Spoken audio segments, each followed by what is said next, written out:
Hi, welcome back to the channel and my review for Final Destination Bloodlines. So this is the latest sequel, it's the 6th movie in the franchise, and it's pretty much exactly what you'd expect if you are familiar with the Final Destination franchise.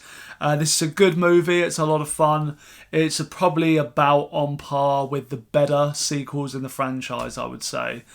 I didn't really expect another sequel coming so many years after, but, why not? These movies are good fun, they make a lot of money, they're perfectly entertaining, so I was more than happy to go and see another one of them. I won't go too much into the plot. As I say, these movies the plot is always the same. It's the group of characters have a premonition of a huge catastrophic event that kills a ton of people. They manage to avoid it, they cheat death, and death comes back to pick them off one by one unless they can find a way to avoid it. And that's, again, business as usual here. It's the same plot. The big thing about this movie, of course, the first thing you have to talk about, as is tradition with the Final Destination franchise, is how good is the opening sequence, the premonition that sets all of the events into motion. And this one is really, really good. It might even be, I don't know if I want to say the strongest. I do like the original. As I say, I love the build up to the events of the first film. But in terms of just pure spectacle and the carnage on display, this one is particularly exciting. So it's definitely one of the stronger ones. And it is the standout scene from the whole movie. I won't spoil too much about it because obviously that's half the fun. But it is set up in one of these kind of like sky tower buildings in one of these fancy restaurants at hundreds of feet high. And, like dominoes falling over one by one, things getting set into motion and the carnage begins. And it is just absolute insanity for the first 20 minutes. And it is extremely entertaining to watch. It's definitely interesting as well, having just been through all of the movies in the franchise, seeing how far along special effects have come. Like if you look at the CGI in some of the earlier sequels compared to now, things have come a long way. This film looks a lot better.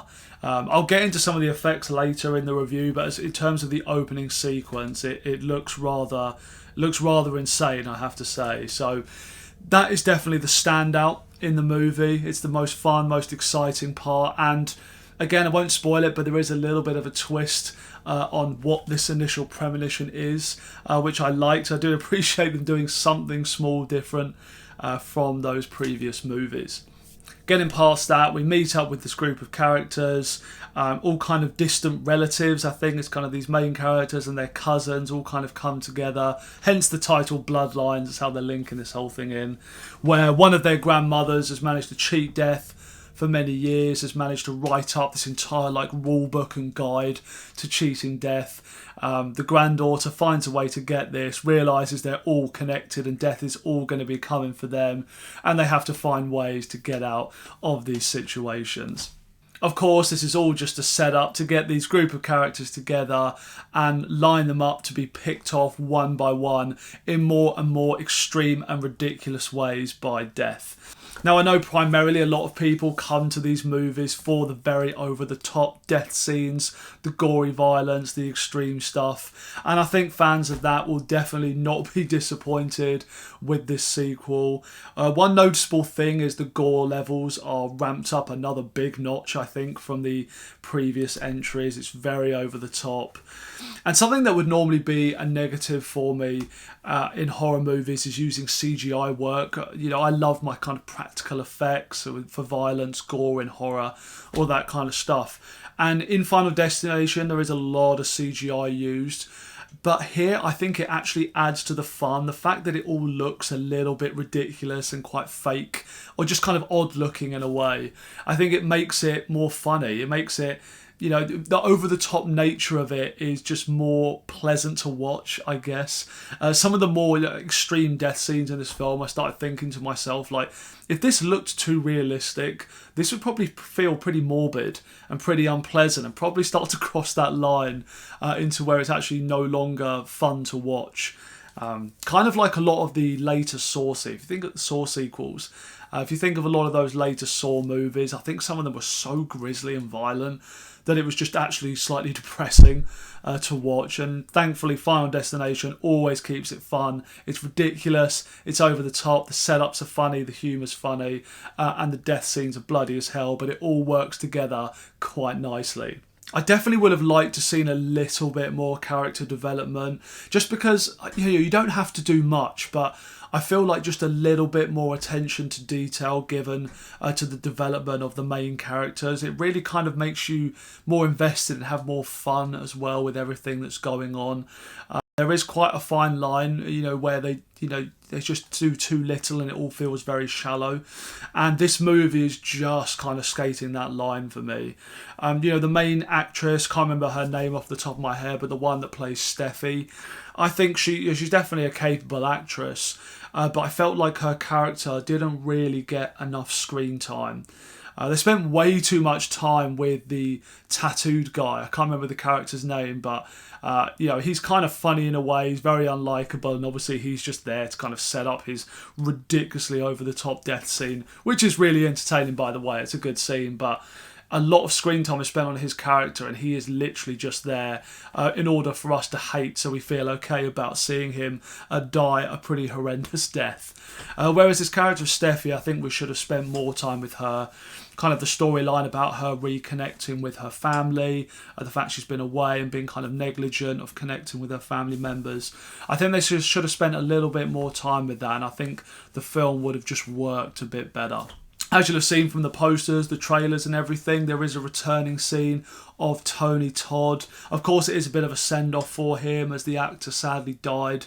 Well, I believe it was the end of last year, so I assume it was probably quite shortly after filming this.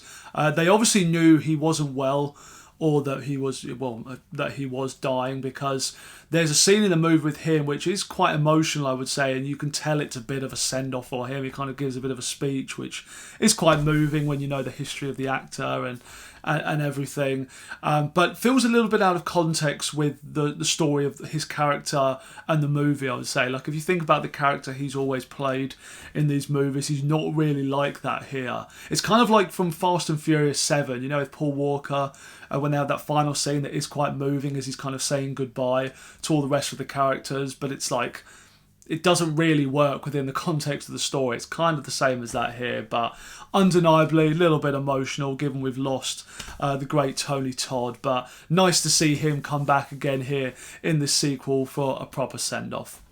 Like a lot of the Final Destination movies, this does lose steam, I think, towards the end as well. They can never really find a way to live up to those opening premonitions. There is something about front-loading a movie with all the good stuff and then it's slowly petering out, which kind of always puts me off. It's always what kind of makes me think this franchise has never been that strong. It's because it always starts good and I'm like, oh yeah, I'm pumped for this, let's go.